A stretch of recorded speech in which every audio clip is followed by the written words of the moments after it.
du Bénin a organisé une conférence sur la question. Voici le reportage de Alain Sochoumé et Benjamin Dilani.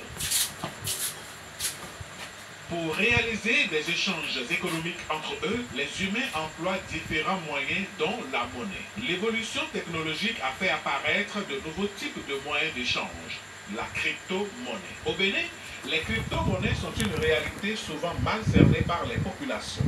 L'Académie nationale des sciences, arts et lettres du Bénin, à travers une conférence publique, éclaire la lanterne des uns et des autres. D'abord, il faut retenir que la crypto-monnaie, c'est une nouvelle monnaie de type cryptographique et qui veut servir d'alternative à la monnaie fiduciaire, c'est-à-dire les pièces de billets, en contournant le système classique de production et de distribution des devises.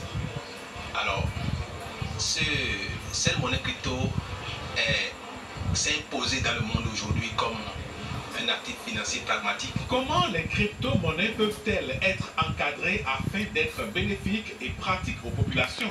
Il faudrait que nous ayons des lois ou des instruments légaux qui puissent quand même orienter, encadrer les activités que nous menons. Moi j'appelle personnellement la crypto-monnaie l'immobilier numérique. Sauf un moment ici à Cotonou, lorsque vous prenez 85 000 francs, vous pouvez avoir une parcelle de terre, même moins. Mais la même parcelle de terre aujourd'hui peut coûter des millions. Ça veut dire quoi? La crypto-monnaie fonctionne comme la parcelle de terre. Le plus tôt vous êtes intéressé à ça, moins vous mettez, mais plus vous avez. Il faut que l'État crée une plateforme de façon générale sur le Bénin. Et qu'est-ce qui va se passer?